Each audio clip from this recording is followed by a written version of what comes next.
compound simple interest. I said those backwards, but simple compound interest. We'll look at the present value, which is known as the principal in both of these equations. Okay, so this is our simple, like we talked about. This is our compound. Instead of rewriting the whole formula to isolate for the present value in both of them, we can just memorize these two if you're forced to memorize stuff, and instead just isolate for p. As long as we know how to move values to the left and the right of an equal sign, we don't have to memorize like 3 or 4 different equations. You can use that one equation and just manipulate it to isolate for other variables. So this was our question in our compound interest. You have 500. Let's say you want to have. So we're just going to manipulate this want to have. So manipulate the question a little. You want to have $500 to invest, okay, in simple interest account at 6%, and we're going to say in 10 years, okay. You can put it in a simple interest account, or you can put it in a compounding monthly account.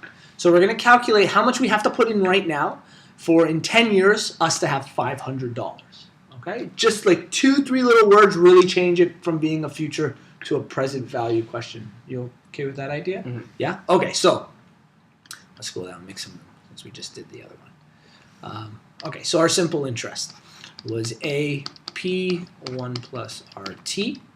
And the P is our present value. So we said we wanted to have $500. Okay, so that's going to be our future amount. We want to have $500 in the future. Present value is unknown. We don't know how much we need to invest. The interest rate said it was 6%, so it's 0.06. We already know that. And we want to have it in 10 years' time. Okay. So we're really filling out all the exact same stuff, just we're leaving a different variable. So we figure this out. It's going to be 500 is equal to P times 1.6. Let me put that all together, which means now P is equal to 500 divided 1.6. And anytime you divide by a number greater than 1, you're going to get a smaller amount than you had on top. So let's see. 500 divided 1.6 gives us $312.50. Hey, not bad. So if you put in $312.50 right now, in 10 years in this simple interest account, you'll have $500. Compound interest. Exact same idea. We memorized the first one. 1 plus, only difference is we have our I and our N. We want to have 500 in the future. That's what the A is. So there's our 500 is equal to P is unknown. 1 plus, so we got to calculate I. Like we said before, I is 0.06. Compound period was monthly, so divided by 12. So it actually ends up being 0.005. Do you want me to move her? Okay. And the N value, like we know before, is every month for 10 years. So how many periods? 120 periods when you multiply that all together. So very similar to the other one, we get P 1.005 to the power of 120. And instead of writing all my decimals in, just like you had asked before, I'm going to move the whole thing with an exponent. And that way just do it all in one step on a calculator.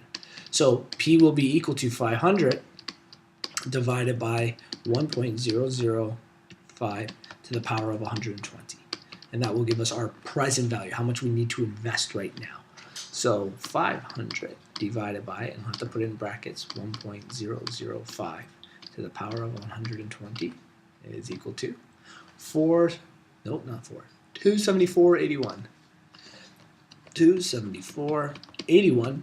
So again, because it's compounding interest, to invest my money, I can put in significantly less, almost $40 less, 35-ish, so about $35, $36 less, and still get that $500 in 10 years. So again, the longer the time, the more money we kind of make.